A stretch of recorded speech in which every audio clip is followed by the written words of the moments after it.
nowadays, now day and age, like our generation, we need like a million things going on for us just to feel fulfilled.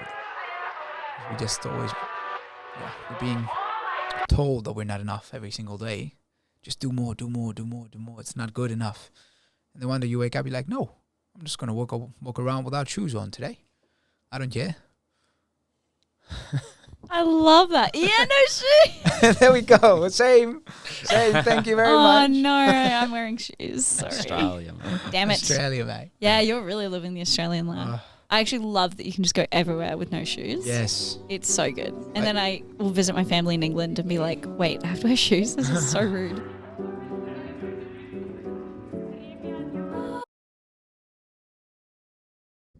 Do your thing, chicken wing. She's the boss. When she has 15 million bucks in the bank account, she'll be like, you do this, you do that, dog. Yeah, dog. Okay. Alrighty. Allora. We're on air. Ooh. Spicy. This is going to be a disaster in This the is best going way to be possible. so fun. I'm keen. I'm so excited. So, I'm Freddie Lancia. Lukas Giacinsis. Andy Bentley. And this is the Post Definitions Podcast. Welcome. I'm so happy to have you guys here. We're trying something totally new. We're in the studio, thanks to Andy here, and and we're primarily interviewing Lukas, who is I actually don't know that much about, but I get a feeling that we're going to learn so much interesting stuff and just have a great time. So I'm super excited. And Andy also has a podcast and is an excellent host and question asker and probably knows Lukas definitely more than me. And I think something we're going to be talking about is this amazing community that they have created here. So, one of the reasons why I invited Lukas on here is because he said, we have identities. Identity. That's my buzzword. And he said, and I choose, and I have to identify as something, and I choose to be a runner, among other things. Do you want to start by just explaining what you meant by we have identities, Lukas? I think it's different for everyone, but for me, it's just who do you show up as every single day? So when you wake up, when you do things, why do you do them? We all do them because we wanna be good. We wanna provide value. We wanna help. We wanna do a lot of good things, but at the same time, we wanna be as well proud of who we are, and that is what's gonna give us the confidence and the courage to do more things.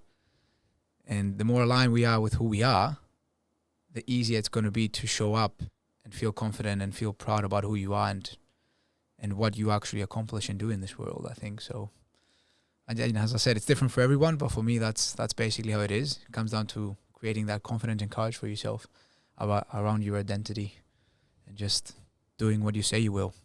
Yeah, wow. I like that you said I choose my identities. Mm-hmm. What made you kind of be aware that you can choose your identities? Because I think a lot of people get these identities thrown onto them and think that they have to accept them, where it's like, oh, I can choose to identify as a runner. What does a runner do? They train regularly. They show up even when they don't want to. So it's like good to identify with the positive things. Is that something you consciously do? And what do you choose to identify with? Bang, big question. Wow, it is a big question. Wow, we're going deep very Just fast. got showed up. Yeah, literally like 3 minutes in. Okay. I'll answer that. I mean, I've gone through a phase of personal development like everybody.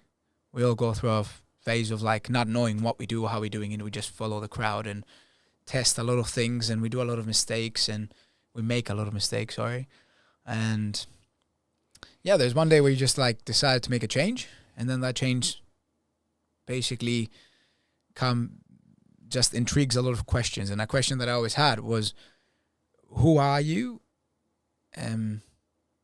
without your name, without where you're from, without your religion, without your job, who are you actually? If somebody asks you the question, like, how do you actually show up, and what could you say? Because, hey, how you doing? Yeah, good. Who are you? I'm Lucas. That's our first initial thing, but my name was given to me by my parents, right? So that's not who I am.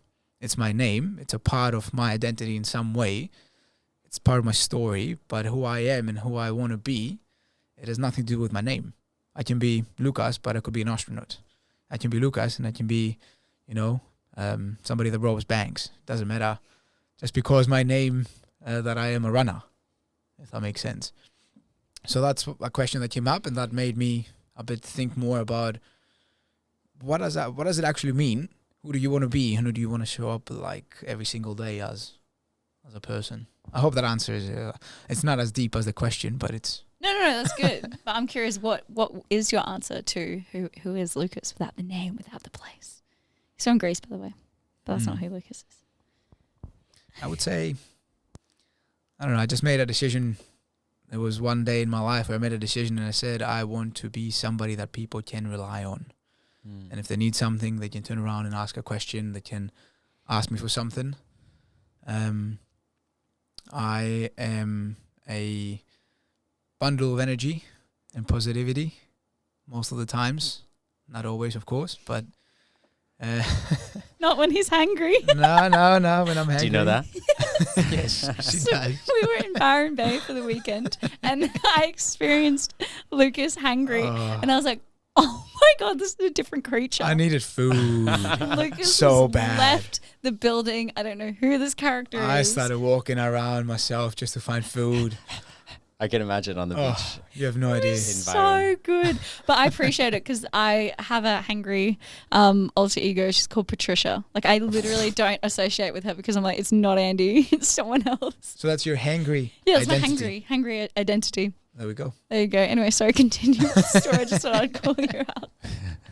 I definitely have a hangry identity as well, but it's Next very episode could be Patricia. You like starve me and then come into the office, the podcast studio, and I'm like, don't talk to me. Please ask away. Okay. I'm caught off guard, actually. We're not professionals. We're doing this for fun, Yeah, and we're doing it well. true. Proper setup. Good headspace. Are there some parts of identity that you can choose and others that you are glued to? Yes, definitely. Like, I'm always going to be more Greek than I'm going to be anything else. Even though I'm a very international person, since like a young age, I was so drawn to different cultures and different languages, and just different ways of doing things. I was like, why only this way? Why not look at what this other place or this other country does and maybe adapt and maybe take the best things from there and adapt them and make them our own to help us be better. But I'm always going to be more Greek than anything else, no matter what, because that's where I grew up. That's what most of my years so far have been. I've been in it. I don't think it's bad, but at the same time, definitely something that makes me more of who I am at the moment than anything else. If I take location wise, Yeah. say like this. I've been here 3 years. I've lived in Germany. I've lived in Holland.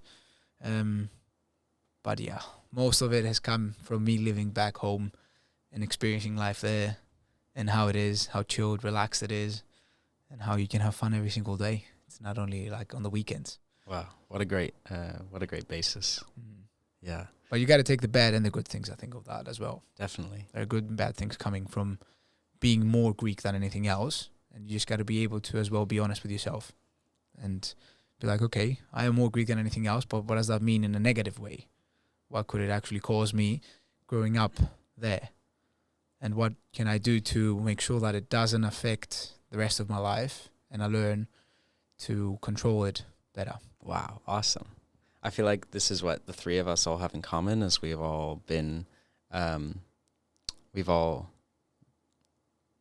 had influences from all around the world, and we're all curious about exploring outside of our bubbles, outside of where we were born, outside of the norms for us. But in the end, we will all be, we all come from a background, and it's so productive to know that and know what comes with that, and not think that like we are better than that or that we can escape that or something like this, but figure out how to use that to our advantage, as well as like, do what we can with the lens we're seeing the world from, and just who we are, right? Where are you from exactly, if I may ask? I grew up in California until I was 13, and then I lived in Seattle. Whereabouts in California? In Sacramento. Oh, I thought I was going to say LA. I've heard LA is shit. Everyone's like, don't go to LA. I'm like, no, I want to go to LA. Well, Sacramento is more shit. Okay. Won't be going there. But I wouldn't go to LA either. Oh, okay. Where's your favorite place in the US? Probably Seattle. Yeah. Not biased at all. No. It's not somewhere I want to live, but it has beautiful nature. Very beautiful nature. Yeah. Same for me, for Greece. It's not somewhere I would like or I think could live. I mean, never say never, but at the same time, I'm like, I love the place. I could be there for a longer period of time, but live there and base myself there. I just can't see myself, because it's just, there's many reasons, but the main one is like, it's just such a very close thing. At least the place I'm from, like Kos, small, tiny island. Like as in everyone knows everyone? Everyone knows everyone. There's not many possibilities and activities and things, and everybody just does the same thing, and it's just, that's all people know, and nobody complains because they don't know more. They've never really gone and lived anywhere else. I would say maybe 90% of the people that live there. So for me, it's just the moment I left and traveled a bit and saw other places, I was like, why should I stay in a 48-kilometer island with 30,000 people? Why? Give me one reason. Maybe 50 years ago, you didn't have many possibilities to go and live somewhere else. But nowadays, every door is open. Yeah. You can go whenever you want, where you want. No reason. Fair enough. Stay there. I have a little bit of devil's advocate for you. Andy was just telling me about how she managed to have a great time in quarantine when she came back to Australia. Oh. And so just by having a really positive outlook on it, because she knew she had to do it. So she's like, well, if I have to, I'm just gonna try to love this. I saw that reel, actually. Oh my God. It was a good reel. That was actually a different quarantine I had to do. Really? Yeah. Oh. But I'm glad you like that. It was really good. It was like an outfit change. Really good. I had to quarantine. This is a different time in my sister's apartment in London, and she has the sickest outfits. Like, she's a groovy chick. So I made a reel of like the different outfits, and I was like, yeah, this was my day. Thanks for watching. If I enjoyed it, I'll watch it. Imagine getting quarantined here. They have some lingerie outfits. Oh, yeah. Guys, we're in a studio that also does shoots of lingerie. It's very kinky. Anyway. I'm not going to say if I will watch it or not. How would that 2 weeks go? If I was stuck in the studio for 2 weeks, God, some weird podcasts would happen. Yeah. Oof. Some single long-term chats by yourself for an hour or two. Hey guys, just me overthinking life again. For the 72nd time. Yeah. Okay, anyway, sorry, back to your question. Yeah. So, do you, like you were saying, the people who live on this island, they don't complain about it. And you say 50 years ago, they didn't have the options, so they enjoyed it. Do you ever wish that you could be a bit unburdened by your knowledge of all the things that can be and just appreciate this amazing Greek island? 100%. 100 bloody percent. It's actually the partner of my mom, who's now basically my stepdad. I've been together for many, many years. And he's similar. Like, he grew up on that island, was born on that island through like very hard poverty, and didn't have anything. And then we turned like 17 and jumped on a container ship, and came here and jumped off the ship, and was without any papers, without any legal side of things here in Australia for 5 years. After that, I got his permanent residency, got his passport, everything sorted. But because he never knew anything else, and he never loved anything else, he always wanted to go back. So he knew it from the first day he arrived here. He's like, I'm just here to build a future, to live a better life, to be able to help my parents back home. I'm always going to go back. And he's traveled a lot, but the way he looks at it is so different to me. Because the way he looks at it is like, yeah, okay, there's so many good places, but it's like cemented in his brain that Kos is that beautiful place. It's just the way you look at it. Again, we all look at life through a different lens. And the way he looks at it, I don't know. I could never look at life through his eyes, but it's the simplest form of happiness. And I'm so jealous about it sometimes, because he's like, no, I've got my barbecue on Sunday with my mates. That's all I need. I go spearfishing on Saturday morning, and yeah, I don't need more to be happy. Of course. And nowadays, in our day and age, like our generation, we need like a million things going on for us just to feel fulfilled. Because we just always, we're being told that we're not enough every single day. Just do more, do more, do more, do more. It's not good enough. And then one day you wake up, you're like, no, I'm just going to walk around without shoes on today. I don't care. I love that. Yeah, no shoes. There we go. Same. Thank you very much. Oh, no, I'm wearing shoes. Sorry. Australia, man. Damn it. Australia, mate. Yeah, you're really living the Australian life. I actually love that you can just go everywhere with no shoes. Yes. It's so good. And then I will visit my family in England and be like, wait, I have to wear shoes? This is so rude. Again, it comes back to like identity. When I arrived here, the only way I would go out was like fully dressed up and looking good and like, clean shoes and those things. And then one day I was like, everybody looks so chilled and even cooler than me, wearing, the PJs or just coming from the beach full of sand. And they walk in and they, they're all relaxed. And I'm like, oh, stiff, wearing my nice clothes and going to a cafe to see a friend. And then one day I just made a switch and it just said no more. And look at him now. Yeah. Still dressed up. Straight from recovery here. Yes. I'm still smelling like magnesium. I feel like European people dress so well. Every time I go over there, I'm like, damn, you guys know how to dress. You reckon? Yes. Oh, take that as a compliment. Thank you. Definitely. The whole world thinks that, yeah. Yeah. Wow. Bang, there you go. The whole world. We've done a survey. The whole world. Isn't France that is very or Italy? I think of Italy. And Italy? I think of Spain. Have you guys seen how they dress? Oh my God. But it's all their big brands, fashion brands. They're all from Italy, aren't they? They're all Italian. Oh, like designer. Yeah. Yeah, they are. I think so. They sound it anyway. I think the big. Versace. Yeah. At least it sounds Italian. Come on. I should know that. It does. You're part Italian. No. Oh. But I'm from Europe. Yes. Everything is literally 2 hours away. You should know everything about Europe then. I really love that you said, well, I don't love, but it's interesting that you said you're jealous of, is it your uncle, your dad who moved? Stepdad. Who came to Australia and then is just so fulfilled by, a barbecue and going spearfishing. Is that something you feel like you don't have? Like you don't have that fulfillment from the simple, small things? You go through phases. It's like waves. You go through waves where you're like, okay, I'm not doing enough. Like we need to level up. Now I'm not, we can't do this for the rest of our lives when you actually can. Yeah, exactly. When you actually can, like what do you mean we can't do this for the rest of your life?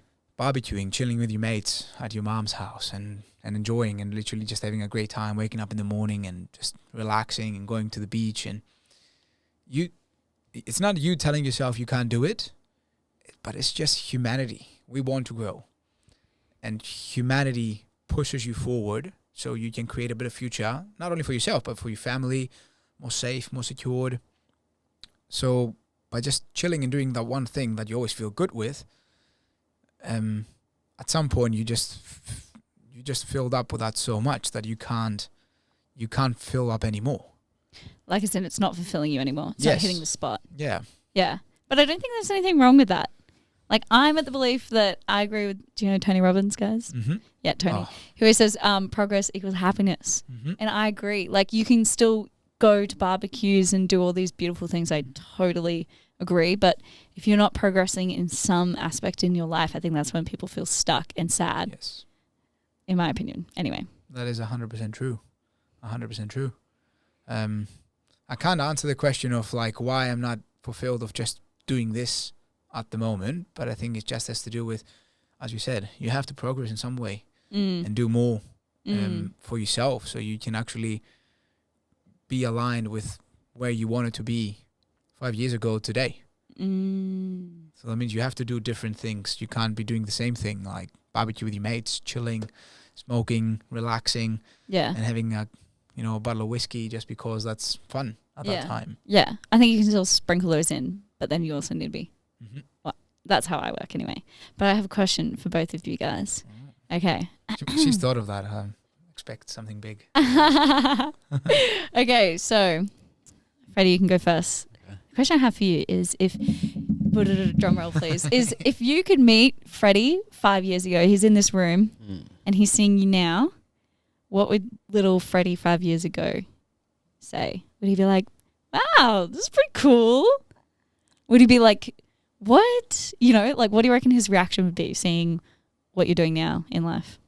Yeah, I think he'd be pretty proud. Oh, I feel like, yeah, it would be an easy conversation, I think. yeah. Yeah. Do you reckon he'd be comforted? He'd be like, fuck yeah, that's what we're doing? Yeah, for sure. I'm pretty happy with that. Yeah. And more comforted than he was. Like, even though I was optimistic, I feel like he'd be more optimistic. Yeah. Did it turn out better than what you expected? Yeah, exactly. Amazing. Maybe. Or like, he would be also curious to learn, like, how I'm always like figuring out who people really are. He'd be curious. Like, he'd meet me and be like, oh, this is a all right guy on the surface. But he'd be very curious about what's actually going on in my mind. And he wouldn't get that, right? But he'd still be wondering, like, oh, is he really, what's really in his mind? Like what has he really learned? What kind of philosophy has sunk in, and what kind of, like, that he can't really still express, because I can't express all the things I feel, Does that make sense? Yeah. I love the way your brain thinks. It is not how my brain thinks. I appreciate how your brain thinks. Cool. So what about you, Lucas? We have little Lucas in the room.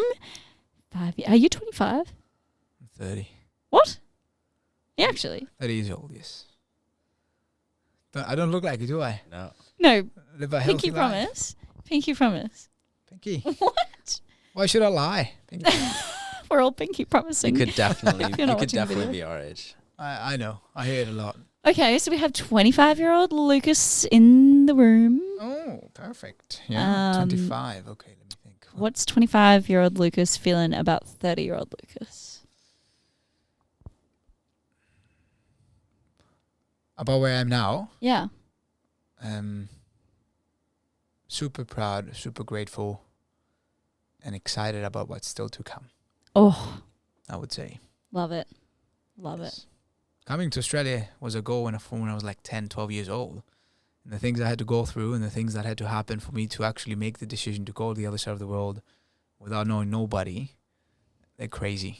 And when I was 25, there was not a thought of going to Australia Wow. anymore.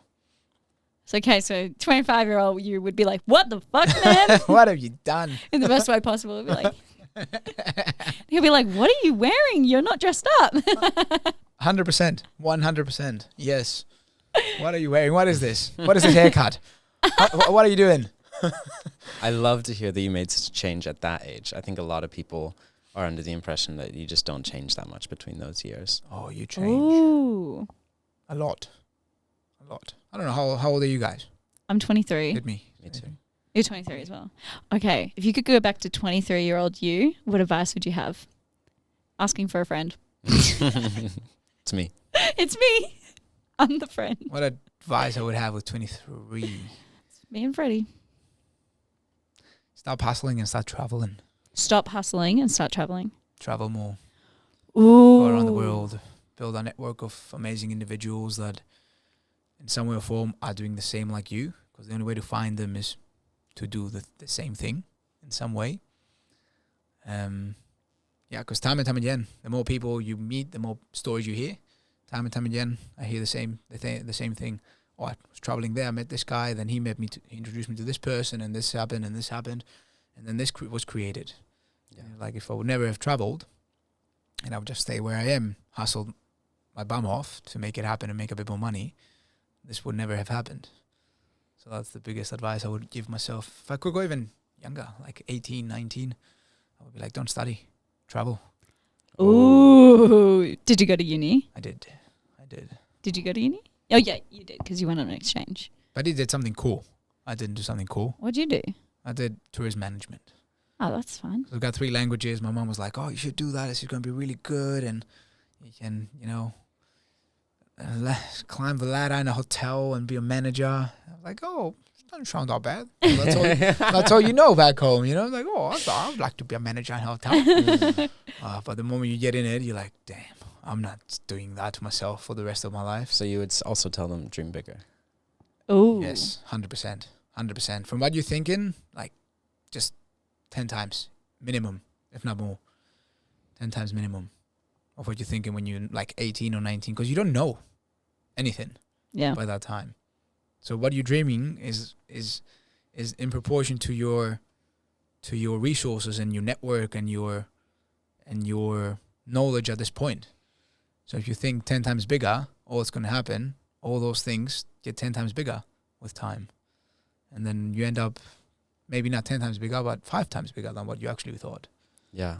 How do you do that without putting too much pressure on yourself? Like you say, you're jealous a little bit of your dad who could have simple goals, and then having huge dreams, and then thinking I need to be doing this, this, and this to achieve those. And then maybe people get caught up in like achieving those dreams and not appreciating the things they have, because that's kind of, we keep doing this back and forth of like, big dreams and great success and growing, but then also like remembering to enjoy the moment and what you have and all the amazing things we already have. Yeah. What do you think? It's something that I learned very, very recently. Actually, it was last Christmas when I went on a very last minute road trip with a mate. And it was just like, no matter what you do, no matter how big the goal is, no matter how much responsibility you have in life, still have fun. Because if you stop having fun, and it doesn't have to do anything with the goal or the dream that you have. It can be something completely secondary, completely different, the way you have fun. But if you stop having fun, you stop bringing good vibes to the table. If you're all the time serious and all the time committed and all the time disciplined, it gets boring for people to be around you. Like, it's good to be a hard worker. You need to be a hard worker and disciplined and focused on your goals. Otherwise, you won't get shit done. You will stop halfway, or you'll be like, yeah, I'll get it done next week. But you have to have fun. And it's something that I learned really recently that has changed my whole perspective in my life so much in regards to like my performance and things that I do, and my way of talking to people, and my way of showing up every day to events or places or runs. Or just have fun. Like, there's nothing wrong with going out and having a drink. Don't judge yourself. Don't condemn yourself every time and sit there and sit at night like, oh, I shouldn't have gone out because now my performance tomorrow is going to be a bit worse. Your performance might be 80% of what it will be if you didn't go out and have that drink. But at the same time, you're happier. So that 80% performance that you do show up is better. Not only for yourself, but for the people around you. Because you are just a happier person, I'd say. Yeah, wow. Yeah, it took me time to learn that because I was really goal-driven. Like, I would go through miserable states, but yeah. And it comes down to those things that are online. I'm sure everybody listens to them, like those motivational speeches like, oh, grind all day, do it. Don't get me wrong. Some people need that kick up the bum. Yeah. All right? Yeah, some people that are in a really bad place, and that's how I changed my life. Like, listening to those things every day, saying, if you stay there, you'll be a loser. You listen to those things, you're like, actually, it's true. I'm going to end up like this. But if you do it too much, again, back to our very Greek old saying, pan metronarism, which means everything in moderation. If you do it too much and you listen to those things every morning, then you literally stop having fun. Yeah. Because you just focus all day on your goals, all day in just one thing, which is not a bad thing. You need to do it sometimes just to get ahead on what's something that you want, but just keep having fun. Make sure you have things that waste time but fill up your soul and just give you that motivation to just go on in life. That's what I would say. Yeah. No, I love that. I saw this quote and it was just like, no one can outwork the person who's like having fun whilst building. Yeah. Because if they're having Sure. fun, then it's like effortless, it's in flow. It's so much easier to do than somebody who's like, I don't want to do this, but I have to do it. But yeah. The Wright brothers. The Wright brothers, the ones that invented the airplane. I think it was the Wright brothers, right? Yeah. Not wrong. Right? That's the wrong brothers. Actually. I think it's the same story. Like they didn't have the resources, but they were so keen on just doing it, and they were having fun in the meantime. You know, like I read the whole story. I think it's the right way, the way I've read it.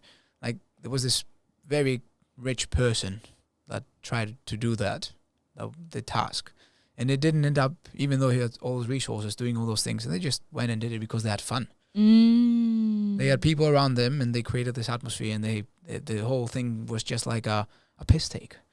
Hey, let's fly, you know, and they just started doing it, and because people had fun, they thought in a different way, they did things in a different way, and they ended up, making it happen rather than the person that was, you know, rich or had all those other resources.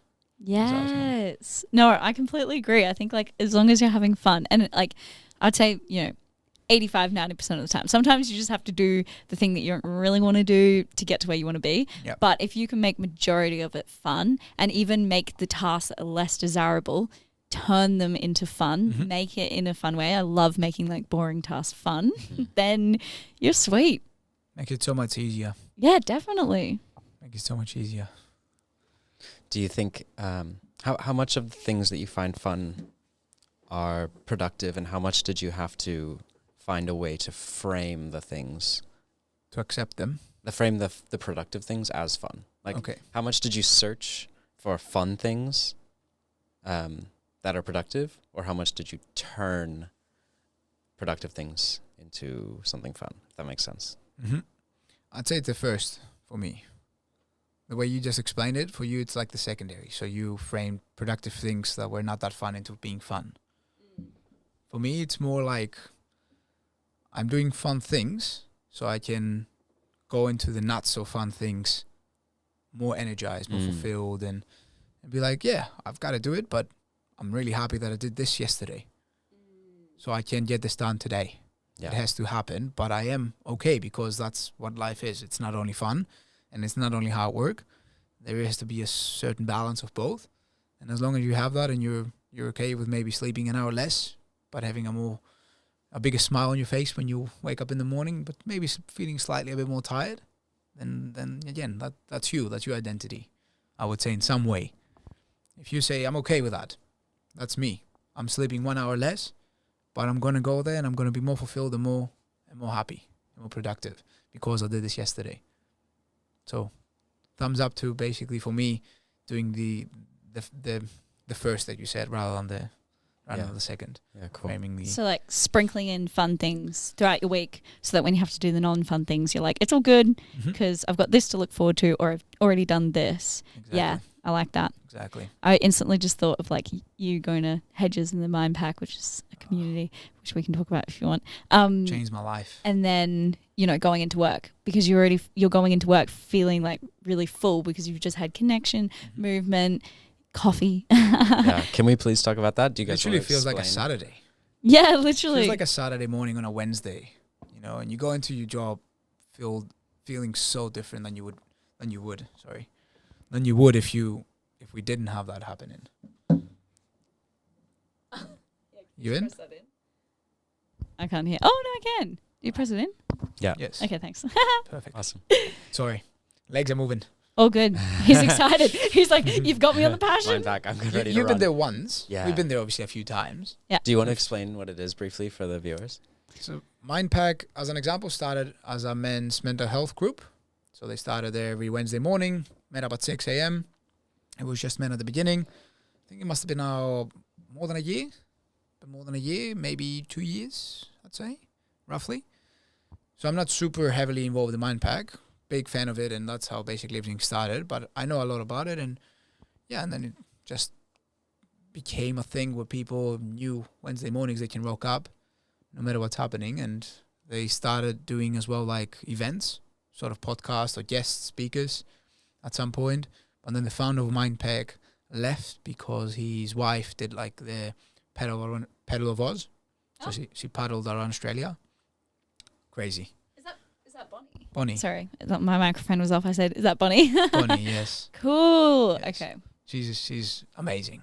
Absolute superhuman. To think like 8 months on a paddleboard every day, going around Australia. Like it's just, it doesn't fit in I would say most people's heads of actually what she had to go through and what she had to endure to make that happen and yeah, break the record that she did.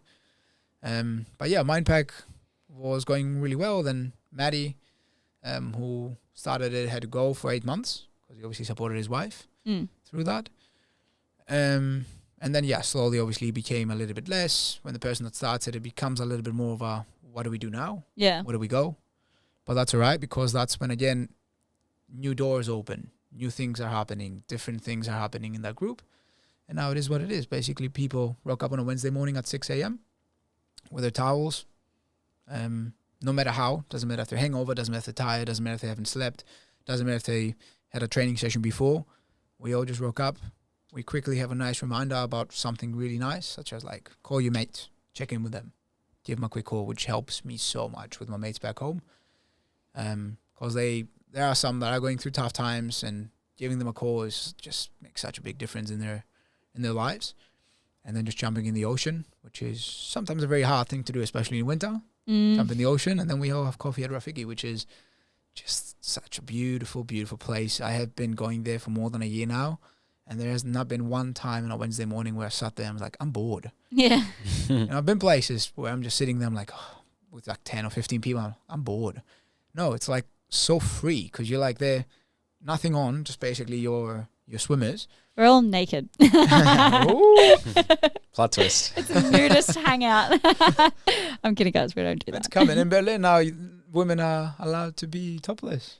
There swim you topless. go. I saw that the other day, yeah. In Where Berlin. they don't even have beaches. Berlin, I think it is. Yeah, where they don't even have beaches. What? They got pools that they look at beaches. You can be topless in the beaches here, by the way. I looked it up. Oh, wow. In everywhere or just basically specific beaches? Look, don't quote me on this, but I looked it up. In Queensland beaches, women can be topless. It's fun. Oh, really? Yeah, because I really wanted to sunbathe topless. So then I was like, fuck it. I've seen people doing it. Yeah. Yeah, definitely. Like very public Free the places. net. Why not? Why not? What's the problem? I don't see a problem. It does seem like a weird old rule, doesn't it? Yeah. Sorry? It just seems like a weird old rule. Yeah, literally. Anyway. Weird. I'm like, I old swear most guys have bigger boobs than girls at this point. So I'm like gym guys. I'm like, holy shit. Yeah. Anyway, I'm getting sidetracked. Boobs. Boobs. Let us know what you guys think. Should It's a they big free the titty? conversation for maybe a different time. But yeah, that's Mindpack. And then through Mindpack, Hedges was created. So I started going to Mindpack because of something a bit rough that happened. I lost a friend back home. And yeah, I was lost for like a month. Everything was just hard, like grocery shopping, like tired all the time, miserable all the time. Just couldn't understand. Your mind just can't understand why it happened and how it happened. And there was a friend, Grain G, he was like, hey, you seen that group Mindpack? I was like, yeah, I've been following them online.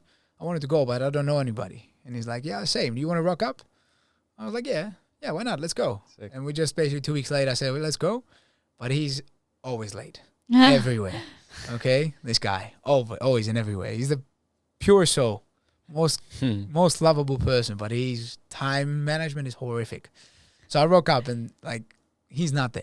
So, but it was a good thing that he didn't show up because actually, him not showing up actually showed the warmth and the welcoming of the group of everybody else there that was there, and it was just beautiful. I never looked back. I've not missed one Wednesday since I started there. Not only for Mindpack, but because of course of Hedges as well. But it's just been like, again, a massive benefit to my life. Like those 2-3 hours in the morning that we woke up and just hang out with good people. And a massive thing there, I think that Mindpack really does. They don't care how many followers you have. They don't care what you post. They don't care if you have your phone or don't have your phone with you. They don't care how much money you have, what jobs you do.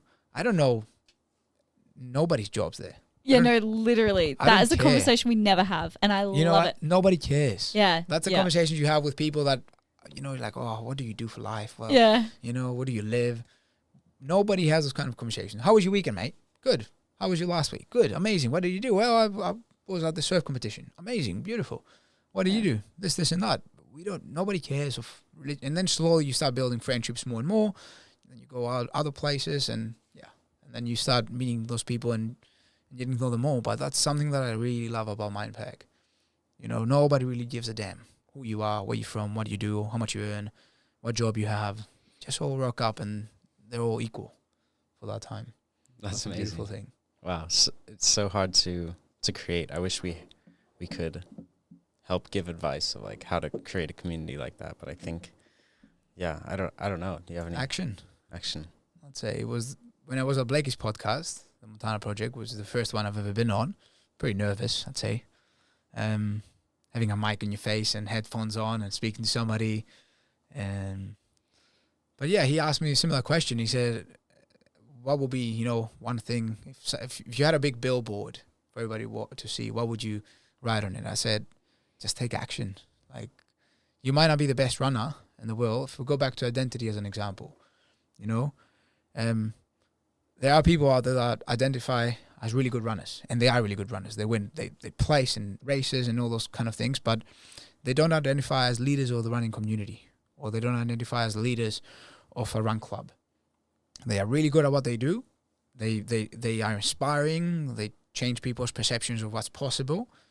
But if that person doesn't take action into showing up every Wednesday, every Tuesday, every Thursday, every Friday, every Saturday, every Sunday, well, no matter what the day is, in the morning, commit to that, to be there every time. If you don't take that action, then nobody else will.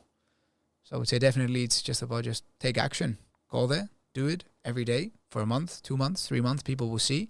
They'll be like, he's a weirdo, but he's been going there for 3 months. Let me just go and join him once.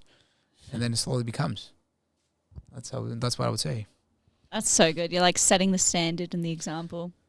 But I also think it comes back to, the happiness bit and like finding fulfillment is I feel like when you take action and you do the hard things, it almost makes them fun because you're like, fuck, I'm showing up every single week and you're seeing progress in that, whether it's like progress is in getting to know more of the community or just getting faster at running or whatever it is. So I feel like that's another way of like finding hard things fun is that like getting up at 5:30 in the morning, or you have to wake up way earlier than that, 4:30 in the morning. 4:15 to be early enough, yeah. It's like hard and you probably don't want to do it in the moment and it probably doesn't make you happy in the moment. Especially in the winter. Oh yeah. When it's like cold and rainy and you're like, there's almost not going to be anybody there, but it doesn't matter.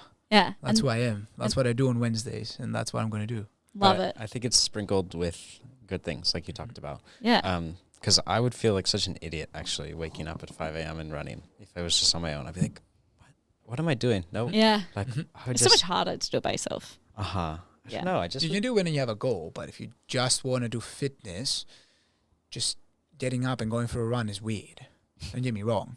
There's other things that you can do for fitness, for cardio, for this, for that. Yeah. You know what I mean? Which are easier, more fun, more, more comfortable in some way. You can stay at home and do push-ups and do sit-ups and do squats. And that's still a workout. Or you could find a sport. Or find a team sport. Yeah. Exactly, that you go and do. 100%. I think working out with other people, though, is always going to benefit you because you'll push yourself so much harder. And, like, even when I go to the run clubs, I have a slower pace and I just enjoy it that way. So I don't feel the need that I need to keep up with everyone. But I'll still run and I'm not going to, like, stop or I'm not going to cut myself short because I'm like, oh, no, everyone's, like, still going to ask me how far I ran and stuff. So it, like, keeps you accountable. And then, when you do, like, group workouts or something, you push yourself. I personally find I push myself so much harder because you can't slack off. I find it just so much easier. Like I just turn my brain off and I think about how I'm in the moment and with these people and I just find it enjoyable. I actually push myself harder when I'm on my own for sure. When you're on your own? Yeah. Oh, when you're on your own? Yeah. You push yourself. You're one of them. Because it's more about the exercise then. Yeah. You do actually focus on the performance rather than the community. Yeah. Oh, do you run and talk and socialize? Yeah. Oh God, no, I don't do that. God no. So the other day I was at Salt Social. Very hard for many people. Yeah. I'll actually call this person out. I was running at Salt Social, and then Jackson was like, "Oh, hey Andy, how you going?" And I was just thinking, I was just like, I ran with Jackson. yeah, I was And we were literally like, talking no, about- Let me don't breathe, talk Jackson. to me. He runs marathons. And I was also wanting to run at a slower pace, but then I felt obligated. And then I just told him, I was like, look, you go ahead. We'll chat afterwards. So I don't do any socializing until afterwards. Have you been running for a while? Yeah, but I had a little bit of a hiatus, and now I'm back on it. Okay.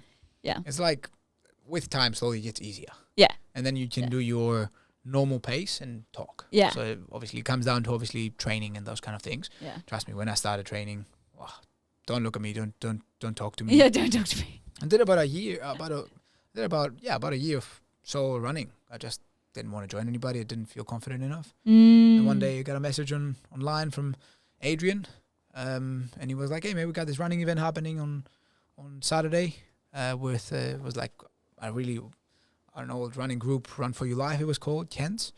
He's got the Running Deep podcast. You seen that? Have you heard that? It's a really, really good podcast with really, really amazing runners on it all the time. Cool. And basically it was a small, really good running group, and I just joined them. And since then, I've never looked back of running with people. It was just like so different, so different. Being able to just be in a group energy makes a big difference. Oh yeah. That's so inspiring. I love how open you are about where you were and where you are, because I think a lot of people maybe just don't share like exactly like they made it. They're like they're happy in a community, they're running whatever their goals that they achieved.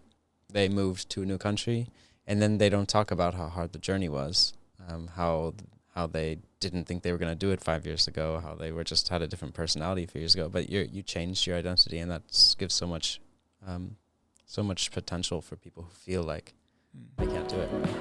We reinvent ourselves every few years, like